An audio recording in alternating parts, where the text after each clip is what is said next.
नमस्कार। आज की कहानी का शीर्षक है गधे की चतुराई और बेचारा बैल। बहुत पुरानी बात है।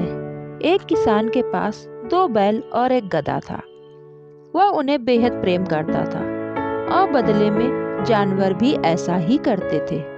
बैलों से वह खेत जोतने का काम लेता और गधा बोझा ढोने का काम करता। किसान को ईश्वर का यह वरदान प्राप्त था कि वह पशु पक्षियों की भाषा समझ लेता था, लेकिन यह वरदान तभी तक कायम था जब तक किसान इसके विषय में किसी दूसरे को नहीं बताएगा। यदि उसने किसी दूसरे को बताया तो वह उसका वरदान खत्म हो जाएगा। अतः किसान इस रहस्य को गुप्त ही रखता था। एक दिन शाम को किसान ने बाड़े में बंधे बैलों व गधे को बातें करते देखा। दिन भर के काम से थका हारा एक बैल कह रहा था, मित्र गधे, तुम खुशकिस्मत हो जो तुम्हें रोज कड़ी मेहनत नहीं करनी पड़ती। हमें देखो, सुबह से शाम तक खेतों में काम करके बदन टूट जाता है, एक दिन भी आराम करने को नहीं मिलता। रोज ही उनके बीच इस तरह की बातें होती थी। गधा बेहद चतुर था। उसे एक उपाय सूझा और बैल से बोला, तुम एक काम करना, कल जब किसान के साथ खेतों पर काम करना तो तुम जमीन पर फैल जाना और गहरी सांसें भरने लगना। किसान सोचेगा कि तुम्हारी तबीयत खराब है और वह तुम्हें दिन भर आराम करने देगा, साथ ही अच्छा खाना भी देगा और देखभाल भी करेगा। गधे की सलाह मानने पर बैल के दोनों ही उद्देश्य पूरे हो जाने थे। उसे आराम भी करने को मिलता और बढ़िया खाना खाने को भी। गधे का यह सुझाव लाजवाब जरूर था, पर वे ये नहीं जानते थे कि किसान ने उनकी बातचीत सुन ली है और ये भी सोच लिया है कि अब करना क्या है। किसान ने सब कुछ जानते हुए भी रोज की तरह अगले दिन भी बैलों को खेतों में ले जाकर हल में जोत दिया। कुछ ही देर बाद वह बैल जमीन पर लेट गया, आंखें बंद कर ली और गहरी सांसें भरने लगा। लेकिन किसान जानता था कि गधे की सलाह पर बैल बीमारी का नाटक कर रहा है। वह बोला, ओह, लगता है बैल बेचारा बीमार हो गया है। मेरे प्यारे बैल, चलो बाड़े में चलकर कुछ देर आराम कर लो। बैल तो यही चाहता था, ऐसा ही हो, इसीलिए वह मन ही मन खुश होता हुआ गधे को धन्यवाद देता हुआ बाड़े की ओर चला गया। किसान बैल को बाड़े में ले आया और गधे को लेकर खेतों की ओर चल दिया। वहां पहुंचकर उसने उसे हल में जोत दिया और बोला, मेरे प्यारे गधे, आज अचानक एक बैल बीमार पड़ गया है।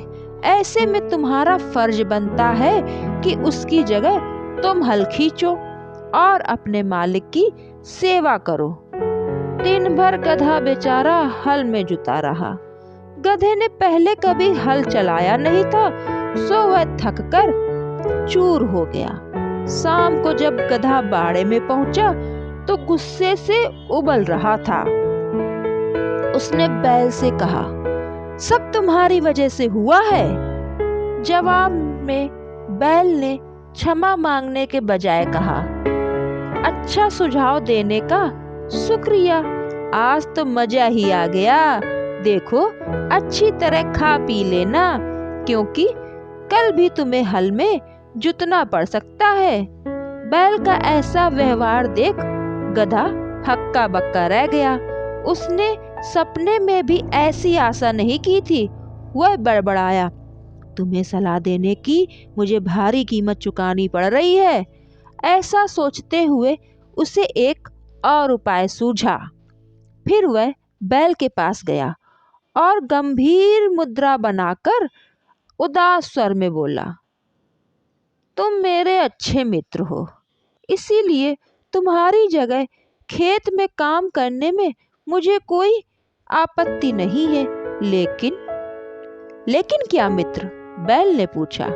गधा बोला, मुझे तुम्हारे बारे में सोचकर दुख होता है।